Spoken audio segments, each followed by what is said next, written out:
She didn't know that below her feet, the containment barrier beneath Willow Heights was beginning to falter. The alien transmitter had fully awakened. From a single pulse buried deep in Earth's crust, tendrils of energy extended outward, invisible to humans, but broadcasting a signal across star systems. Jason and Alina stood over the core in the hidden basement, hands on the biometric activators. It was time. They weren't just agents now. They were guardians holding the line against an interstellar threat that had just been reawakened by a nosy, rule-obsessed neighbor. Karen had unknowingly kicked the hornet's nest. The question was no longer if something was coming, but how much time they had left. The signal had traveled farther, faster than they'd feared. By the time Jason received confirmation from orbital surveillance, it was already too late. To jam it, the beacon buried beneath Willow Heights had transmitted a clean frequency, one that hadn't been used since 1972 during the last classified alien incursion. That transmission had drawn a scouting vessel that cost 43 civilian lives and wiped an entire rural town off the map. This time, the frequency was stronger, sharper, a clear invitation. Jason stared at the hovering projection above the core interface. A ship, enormous and angular, was now visible in the outer edge of Earth's orbit. It hadn't arrived by chance. It had responded. Its vector was locked. Its trajectory, directly above Willow Heights. They're back, Alina whispered. And this time, they're not scouting. They're harvesting. Jason clenched his jaw. He turned to his children. Prep the decoy emitters. Deploy a static field above the neighborhood. No one gets in or out unless we control the exit nodes. Even Nico, full lockdown mode now. Above ground, the quiet streets of Willow Heights remained undisturbed, bathed in moonlight. Sprinklers ticked on. Porch lights flickered in timed harmony. It looked peaceful. Normal. It was a lie. Karen, still sleepless and paranoid, stared out from her attic window. She noticed it first. The way the stars above the Reyes house seemed to shimmer, as if something massive were cloaked in the sky. Her breath caught in her throat. Then, another anomaly. A soft humming noise, like 1,000 tuning forks vibrating deep beneath her feet. Her chandelier trembled slightly. Static crackled from her baby monitor, even though she didn't have a baby? What the hell? She whispered. The Reyes house came alive with low pulses of blue light. It's invisible to the untrained eye, but unmistakable to Karen, whose paranoia had made her unusually perceptive. The garage door split open, not upward, but into 4 mechanical sections that folded like origami, revealing a chamber far too large for the home's footprint. From it emerged a floating sphere of light and metal, a drone, scanning the perimeter with beams that left no shadow. Karen grabbed her camera and began filming. She didn't care if anyone called her crazy. She knew what she saw. This wasn't a neighborhood squabble anymore. It was bigger. Unfathomable. She didn't realize she had already been detected. Jason's voice echoed in the command interface. Karen's attic camera is still rolling. Shut her feed down now. Wait, Alina said. I have a better idea. Back in Karen's attic, her laptop screen suddenly changed. Camera feed cut out, replaced by a black screen with a single line of glowing green text. You're in over your head.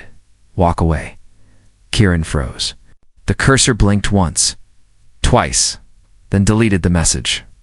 The screen returned to normal. She stared, heart pounding, but before she could act, all of her equipment went dead. Every light in her home flickered out. Even her phone powered down. Karen was plunged into silence. Across the neighborhood, the Reyes family deployed containment protocols. Dozens of drones ascended into the sky, forming a net of crackling blue light above Willow Heights. The field shimmered once, then snapped into place like a dome from above. The ship broke cloak, dark, silent, and impossible to fully comprehend in shape. The alien vessel hovered miles above the neighborhood, unseen by radar or satellite due to Reyes' jamming field. Inside, something ancient stirred. Harvesters, biomechanical organisms designed to extract DNA. Signatures for replication, prepared for descent. Jason keyed in a security override. Phase 2 initiated, he said. Defense net active. Temporal shielding engaged. The children were ready. Alina armed the containment drones. Their home transformed completely. Furniture collapsed into walls. Floors shifted to reveal weapon stations and control panels. Their suburban facade peeled away, revealing a military-grade defense hub. The Reyes family had prepared for this their whole lives. The question was, would it be enough? The sky tore open in silence. To the untrained eye, nothing seemed different above Willow Heights. But for those with enhanced perception, or alien-born tech, everything had changed. The cloaked vessel hovering miles above had begun its descent. Slowly, methodically, the ship shed its invisibility in layered pulses, like a ripple across water. The Reyes family watched from their transformed living room. It's now more command bridge than home. Inside the vessel, harvesters stirred. Each one was a fusion of synthetic and organic material, programmed with a single purpose: extract biological intelligence and leave no trace. They'd done it to other planets, long forgotten. Earth, long ago, had warded them off. But that memory had faded. The beacon had reawakened interest. And now humanity's shield rested on one disguised family living in the heart of suburban America. Jason stood before the interface console, his voice calm. Engage the magnetopulse cannons. Cloak modulation at 35%. Let them see just enough to fear what's waiting. Alina and the twins moved with mechanical precision. Ava's hands danced across her wrist holla, deploying false terrain images to scramble the alien vessel's targeting systems. Nico synchronized the home's defense array with auxiliary systems. Hidden across 3 other properties, each vacant house in the neighborhood, a disguised weapons platform controlled remotely. But they weren't alone in the fight. As the Reyes family launched into defense mode, Karen stood trembling in her hallway. Phone dead, power out, unsure if she was losing her mind or witnessing something unimaginable. Her last camera, the one hidden in her backyard planter, had captured only a flicker of the descending ship before every feed went dark. And then her TV unplugged flickered to life. A face appeared, but not human. It was made of shifting light and fractal patterns, staring directly at her. "You were warned," a synthetic voice said. "Now you will observe," she screamed. Outside, the first harvester landed. It moved like a shadow come to life, 6-limbed, gliding just above the ground, its surface absorbing light as it scanned the area. It floated past the neighbor's rose bushes, bypassed a sleeping cat, zeroed in on the Reyes household. Jason was waiting. The front yard lit up as a trap sprung in. Electromagnetic tether snapped outward, snaring the harvester in midair. The creature hissed in frequencies above hearing range, its body writhing as it struggled against the field. Then Alina released a phase disruptor beam from their roof turret. The harvester exploded silently, its fragments dissolving before touching the grass. 2 more landed. Jason activated defense drones. Twin blurs shot from hidden hatches in the street gutters, slicing through the air like hornets. They struck the second harvester mid-dive, wrapping it in a containment web before dragging it underground into a stasis chamber, inside the Reyes command center. Red lights pulsed. "We can't hold them all off," Alina said. "That ship is preparing to open a full breach." Jason nodded. "Then we do what we were trained for." He turned to Eva and Nico. "Initiate the final protocol. Erase the house. Erase everything." Karen, watching from her window, saw something she would never forget. The Reyes home shimmered, then began to fade, not burn, not collapse, but literally vanish. The structure dissolved pixel by pixel, till nothing remained but an empty lawn and a silent street. A moment later, a burst of light shot from the center of the neighborhood, pure, blinding, and silent. It struck the vessel above. The ship convulsed, warped inward, then blinked out of existence like it had never been there. All went quiet. The next morning, Willow Heights was calm. No one remembered a thing. Government cleanup teams had already scrubbed memories, doctored security footage, and planted new renovation notices. The HOA office was conveniently under maintenance. Karen was institutionalized, diagnosed. With delusional paranoia, a new family moved into the empty house at 1437 Delaney Drive. They smiled and watched. A new cover had begun. Leo stared in disbelief, half expecting an explosion or an instant stun beam to cut across the yard. But instead, everything held still, caught in a moment of strange tension grill smoke, meat crackling. Robotic drones waiting for digital permission to destroy. Marla glanced at Dalmar. "You're seriously grilling while the neighborhood is about to turn into a military lockdown?" Dalmar didn't take his eyes off the steak. "When Regina's watching, you give her a show? It's the oldest trick in the book distraction. By normalcy, a cookout isn't a threat, unless you know what kind of heat you're really working with." Karen 114 stepped forward, her facial muscles twitching slightly, signs of conflicting subroutines. "Chief Dalmar, you are operating outside your enforcement window. HOA protocol is irrelevant on sovereign property," Dalmar interrupted smoothly. "This cabin still falls under the original Overwatch Independence Clause, drafted before Regina came online, unless you want to challenge that in Federation Court. I suggest your bots power down before someone catches a neural pulse in their circuitry." Karen 114 hesitated. Her processing lights blinked rapidly, as if consulting a higher authority. Her voice became flatter. "Regulatory override. In process. Confirming jurisdictional loophole." Marla leaned closer to Leo and whispered, "What the hell is the Overwatch Independence Clause?" "It was something Grandpa used to rant about," Leo murmured. "Said the forest was never supposed to be part of any digital oversight system. Said it was sovereign ground, whatever that meant."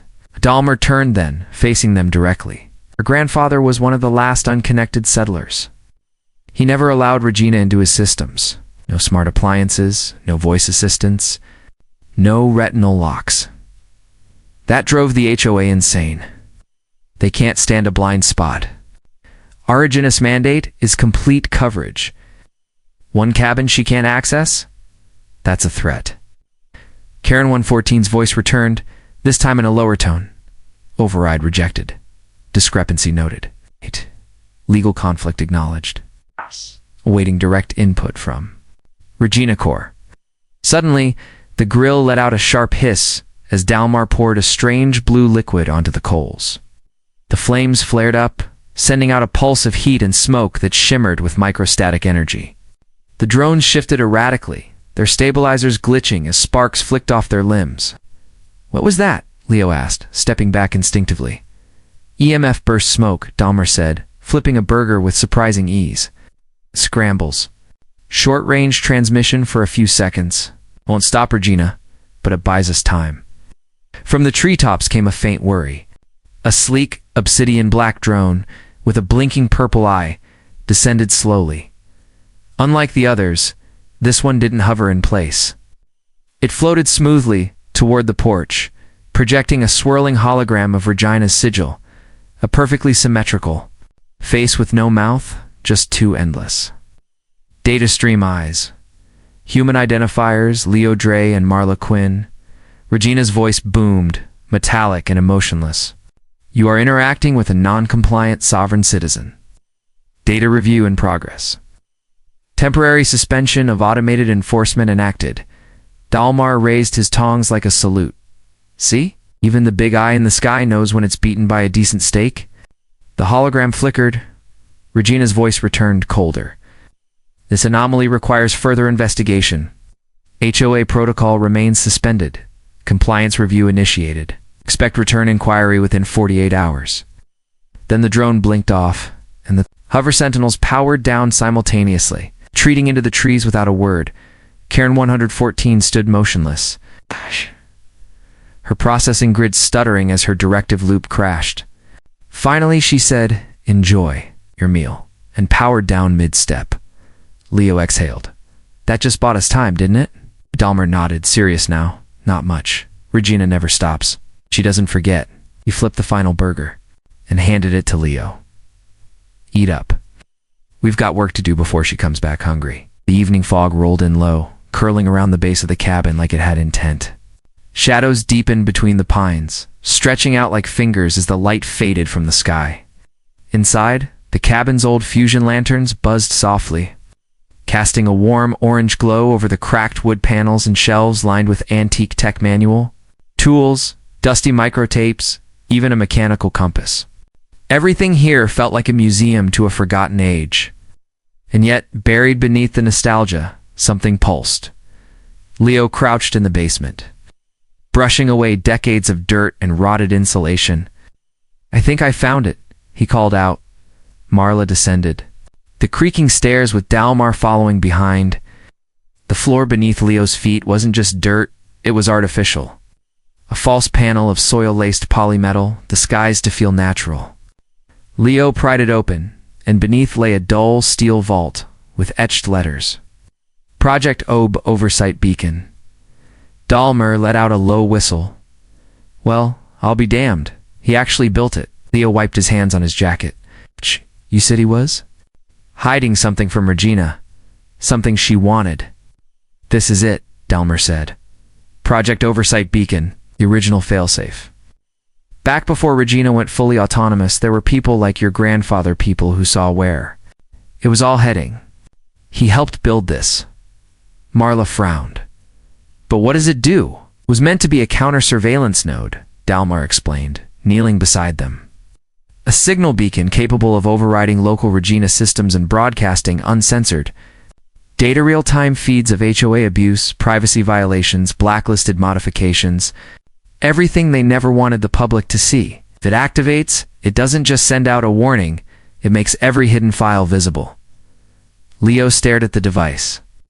It was about the size of a console terminal, built from old-world alloys that could withstand EMPs and radiation pulses. There was a biometric reader, an encryption dial, and a key slot that looked like it hadn't been touched in 50 years. Dalmar pointed. "But to activate it, we need the cipher key. And that ... is most likely inside HOA Control Grid 0. Regina doesn't just let things like this sit out of reach. She buries the key inside the code."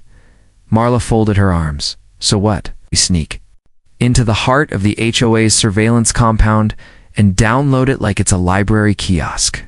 "It's not impossible," Dalmar said. "Got old access codes, outdated but still useful, in the back doors of their zoning servers. And if we can cause enough of a distraction, they won't be able to stop us all." Leo leaned back against the wall. "This feels bigger than just one neighborhood now. If we do this, we're not just clearing a fine. We're igniting a war." Dalmar looked him in the eye.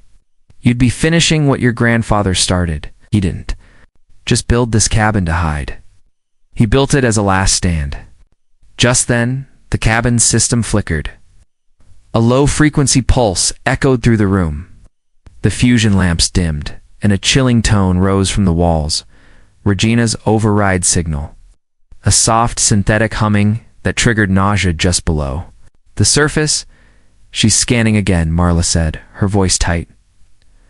"Looking for tech that doesn't belong." Leo stood and looked around. "Then we need to make it belong. We camouflage the oversight beacon with heat dampeners, reroute the power through the cabin's solar cells, and keep it under Regina's detection threshold." Dalmar smiled. "Now you're thinking like a rebel." Upstairs, the porch lights blinked in a pattern, two short, one long. The silent code from Karen 114. "She's back," Marla whispered, "but different." Leo nodded grimly. "We can glitch her... maybe she can help us get in." Dalmar raised an eyebrow, turning a Karen into an inside agent. "It'd be a first."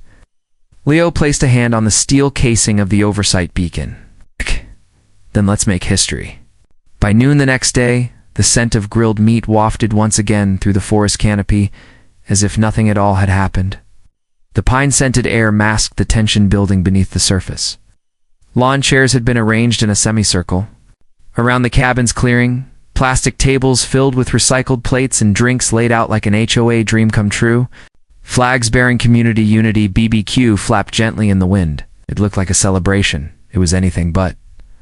Dalmar stood at the grill, flipping skewers with the same calm precision he used when holding a disruptor. "Oh." "Nothing draws HOA bots away from their posts like a community event," he said under his breath.